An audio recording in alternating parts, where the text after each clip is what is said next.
He's been charged with lying, hasn't he? Yes. With falsifying, with the big bus with the figure outside. It was something like £320 billion a week goes through Europe or something like that. So we'll have to be careful, they'll cut this out, and I don't want anyone to spoil the fun of thinking Boris is going to go to jail for life. Which, so, at the moment, we're just at the preliminary hearing stage. Oh, right, OK. About whether, when he was a public official, he was telling lies and, therefore, abusing his office. It should be an interesting trial. I mean, very similar to putting the Pope on trial and saying, are you a Catholic? He was sacked from then sacked from sacked by his own reprimanded. Ian? Yes? We're not allowed to say anything that might prejudice the case. Well, that's absolutely fair enough, because I would like him to have a fair trial with a desirable result of him being imprisoned forever.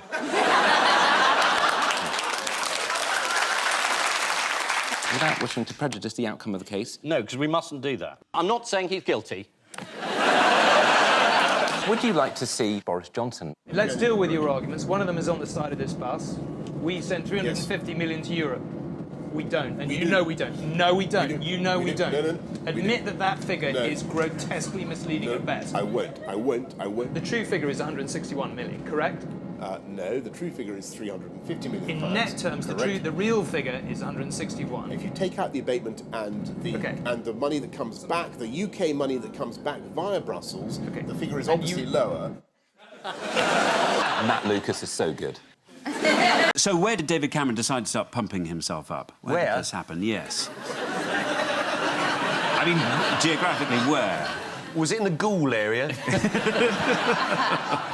He was visiting the Institute of Chartered Accountants. Oh, yes, I see. Oh, that's a really pumped-up kind of place. Exactly right. Yeah, do you want to have a little look at this? Yeah. And if I'm getting lively about it, it's because I feel bloody lively about it. And if you think I'm going to roll over in the next 10 days and let Ed Miliband and Alex Salmond rack that, you've got another thing coming. Taking a risk, having a punt, having a go. That pumps me up.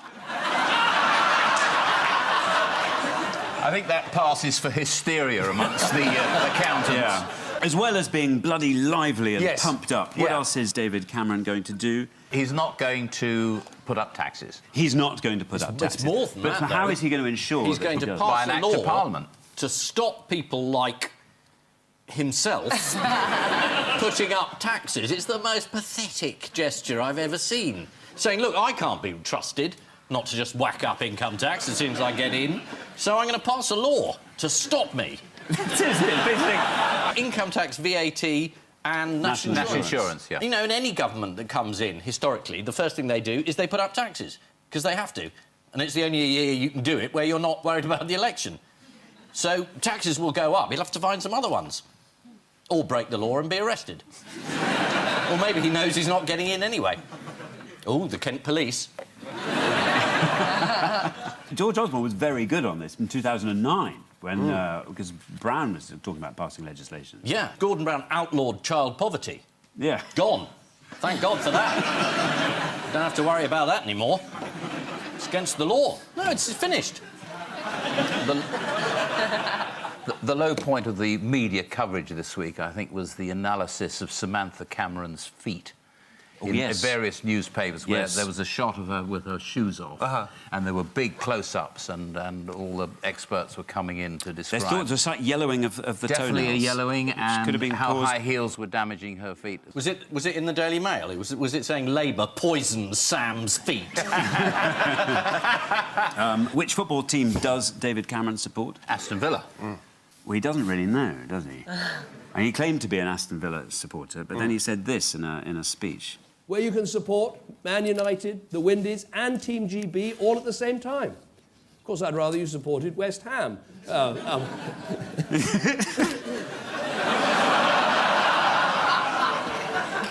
He seemed to realise he'd said the wrong thing. How did he explain his mistake? I don't support West Ham or Aston Villa.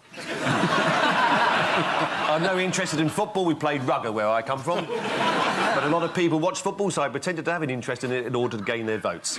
Oh, it's time now for the Missing Words round, which this week features as its guest publication, Ratitude. The magazine of the North of England Rat Society. For northerners who don't find pigeons dirty enough. And we start with Putin is what, says author? Great bloke and I want to live. Yeah. Is it gay? The answer is latently gay, says author. A new biography of Vladimir Putin speculates that he might be latently gay. The biographer is not the first to make this claim. The idea that President Putin is latently has been put forward by a number of recently deceased psychologists.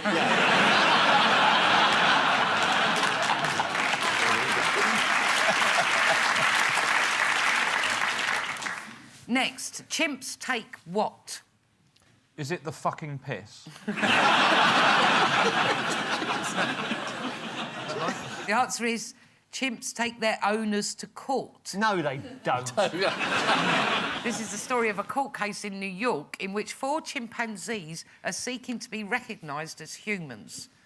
The complexities of the chimpanzees' case have left legal experts scratching their heads, rubbing their asses on ropes and eating things from behind each other's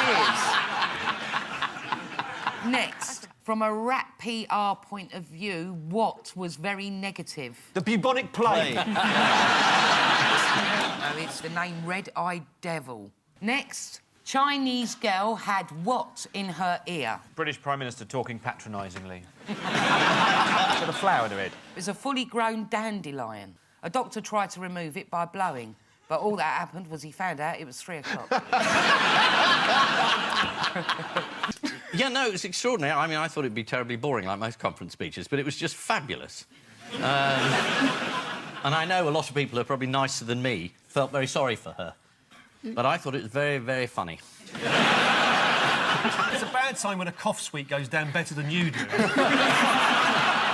She coughed so much, it felt like she was going to start coughing insects, like an actual horror film. But it's that moment when you're talking to someone who doesn't really believe what they're saying, and they're saying, yes, I'm really the person for the job. And everything's going very... Coughing does not do well for female politicians. Her and Hillary Clinton, their colds have destroyed them. Well, Ian Duncan Smith used to cough a lot. Do you remember? He was another successful Tory leader. He never had it that bad, though. No, you don't think so? No, it's a sort of much lower-level cough-based problem. Theresa May took it to... I mean, she weaponised. That was quite incredible. I can't believe you didn't feel any sympathy for her at all. Not even a scintilla. Oh, dear. I did. I think I'm coming across as a bad person. Awful. I only felt sorry for her because of Boris. I feel that that was such a bad day that it was almost a win for Boris, and I feel that's the only... So I feel like I hate him so much that you want her to have a better gig, you know. Why don't she sack Boris? She can't, can she, sack Boris? Why? Because if she sacks him, he gets to walk away from Brexit while simultaneously being able to claim that if he'd stayed in the government, it all would have gone much better than it's clearly going to go. You know, she can't allow him the pleasure. It's like, you know, he's essentially an arsonist who wants to come back dressed as a fireman. Yes. Where's the fire?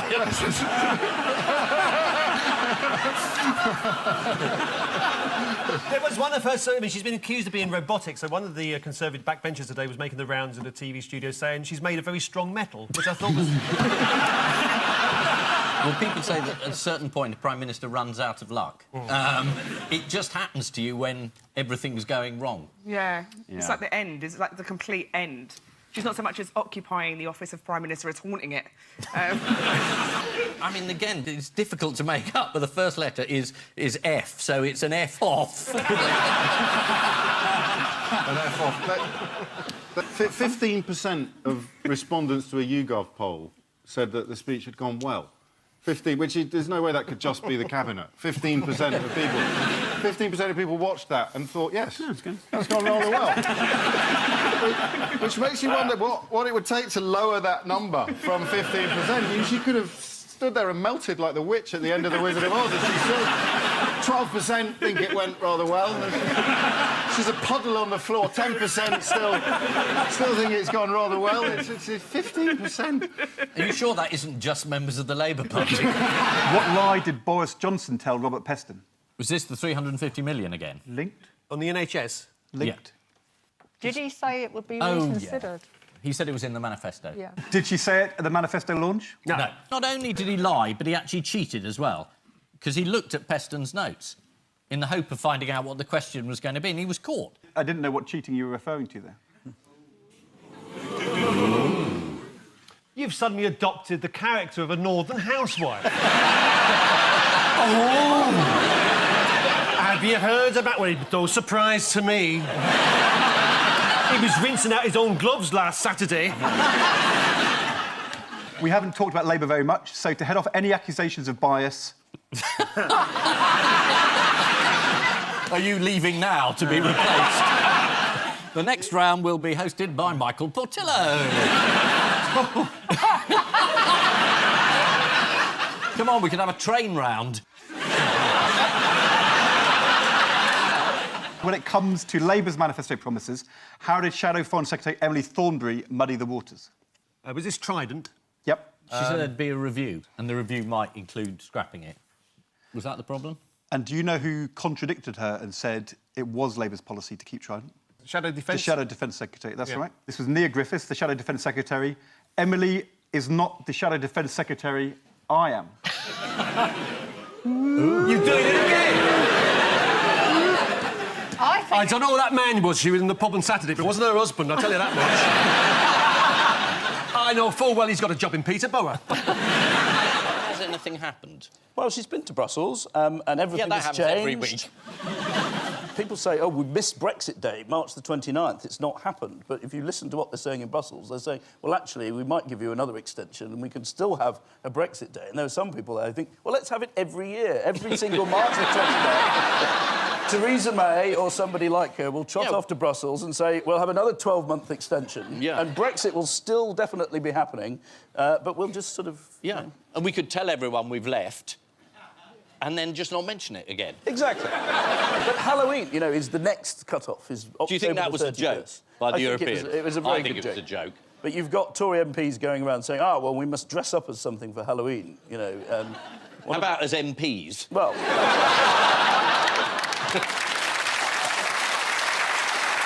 That's the former Prime Minister. That's the 1922 committee, yeah. That's the Queen. No, that's Andrea Leadsom. Oh, God. At time of recording, who's Prime Minister? Boris Johnson. It is currently Theresa May. Oh, right, of course. But how bad have things got for Theresa May? There's been another cabinet revolt. She won't even see her main ministers. She's now got a cabinet of two, herself and her husband. Even he's walking out. Everyone's gone. Andrea Leadsom's gone, you saw there. Do you know what number Andrea Leadsom is on the resignation list under Theresa May? How many have gone? 36. She's the 36th minister. There's a graph from the BBC. A graph on a comedy show? This is This is a graph of ministerial resignations before Theresa May, and here it is with Theresa May on it. This is Theresa May's plan to end the Brexit deadlock. According to the Sunday Times, Philip May's emphasis has shifted to hoping his wife can escape from number 10 with dignity. Sorry, Phil, but however she finally goes, Colonel Gaddafi left with more dignity. Quite right. Brexit has clearly put a strain on Theresa May's marriage, but there's no way they'll split up, as Philip May knows negotiating a divorce deal would take years, and he'd need the support of Jeremy Corbyn. According to the Telegraph, MPs are sitting in the longest parliamentary session since the English Civil War. Or, as future historians will call it, English Civil War I. The director of the Paris Archdiocese, Philippe de Couvreville, told The Times, "We tend to wait for things to become catastrophic before we take care of them." To which Theresa May replied, "Oh, you too." If you really want to know what the members of the Cabinet are thinking, you have to watch Newsnight. Yes. And listen to Nicholas Watt. I said to one cabinet minister, why is the Prime Minister holding a vote when she's pretty sure that she's going to lose? And using very strong language, this cabinet minister said to me, fuck knows, I'm past caring, it's like the living dead in here. Oh.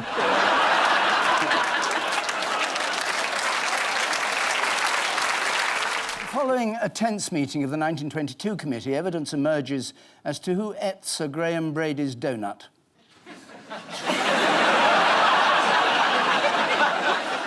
Rees-Mogg was obviously very appalled by all this, but he does have his Facebook supporters group to boost his morale. Have you seen his Facebook? No, well, it's actually been outlawed because it's based in Broadmoor. Let's have a look at this illuminating forum. Just for interest's sake, are there any young folk on this site? Yes, I'm 55. What has Boris done for the second time in 6 months? Nothing.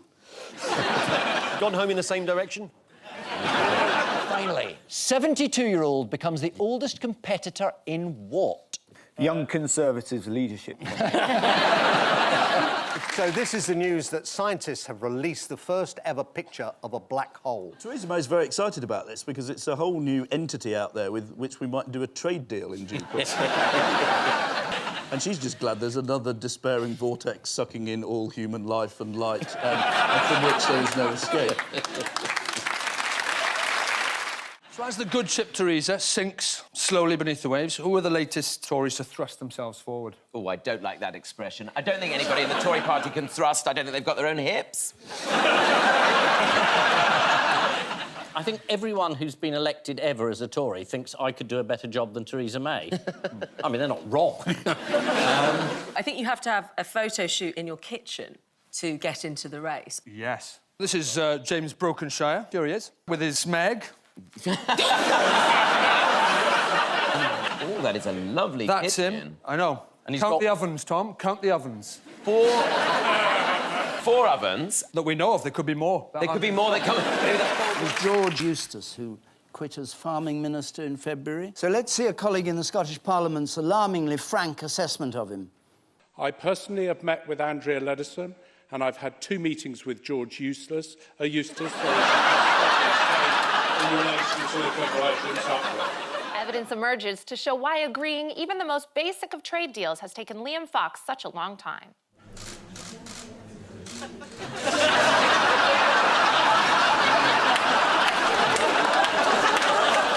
There's Gavin Williamson walking, which is something he's not denying. And that's a brilliant bit of dramatised leaking. Yeah. Oh, Helen Mirren's stuck for work. She's... Gavin Williamson has been fired for allegedly leaking secrets, but he swears on his children's life that it wasn't him. And he has been fired by Theresa May, which is unusual because she loves not firing people. She's a big fan of just letting people stay, Chris Grayling. Normally, you know, if you sacked your defence secretary, it would be 3 volumes of a history book. But with this government, yeah, all right, he's gone. Theresa May seems so definite that he did it that I'm assuming he didn't. This is the news that Gavin Williamson has been sacked as Secretary of State for Defence over the Huawei leak. As The Guardian put it, Williamson is the first cabinet minister to go for a leak since 1986. How has Williamson responded? He accused her of ingratitude. He said, I've saved your career twice, as though anyone's going to be grateful for that. Yeah, that does mean prison, I think, if he admits to that. I think maybe he did it, he just didn't realise, because he seems very adamant that he did not do it. If you're going to swear on your children's life, that's... Yeah, I don't think we should hold him to that. But he said it, Andy. Oh. He said it. Well, it's fine, though. He doesn't have any kids. So there you go. Not anymore. Or he won't. Johnny, Yeah. you were in the army. Yeah. You sit on that committee. Is this a good idea? No, I mean, it doesn't sound great, but the people who know this stuff seem to think it's all right, but, you know... You don't sound totally lukewarm, even. My political vim and vigour is on its last legs, I think. Much like the government. The rest of the Theresa Mayhem in her £900 coat. There she is, flying off to Brussels to be told what to do and say and think. The real Prime Minister. On the left. The Traitor's Kiss. The Politburo, or is that Bexley Heath Council? And a man on a bike. What are the rival camps calling Jeremy Hunt? Sounds like. I got it. Apparently Jeremy Hunt is called Teresa in Trousers, or Tit for short. Did you see how Liz Truss dealt with the question on LBC? No, but I can't wait. What do you think of having another EU referendum? A very, very, very bad idea. But people can change their minds, can't they? But they were told in the referendum in 2016 that their vote would be implemented, and the reality is the vote needs to be implemented. But what about the people who've like changed their minds between then and now? I don't think people have changed their minds. Everyone I have. speak to... I have, that's true. Who are you backing in the Conservative leadership election? There isn't one. There isn't a Conservative leadership Should there be one in the near future, if that's something we can I dare to don't imagine? know if that's going to happen. What are they doing running around trying to get each other's votes, then? You're not going to believe this, but some of my colleagues are slightly more fixated with their own careers than what's going on in Brexit. I know. Now, that is shocking. Right. Absolute shock. So, yeah, some people are running around trying to be Prime Minister at a time of national crisis. Including Mrs May.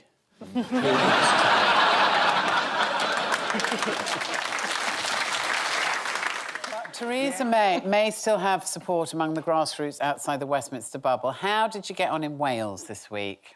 She got heckled. Yes, she did, didn't she? Yep, she made a speech to local party activists. Everything went well for the first 5 seconds. Then... Thank you. Thank you. Thank you, everybody. And... Why don't you resign?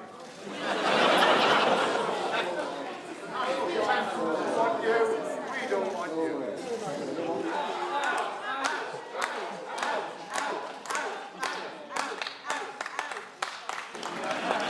Honda. Well, she did a bit of Welsh there. At least she knows how to say what a knobhead in Welsh, so that's handy.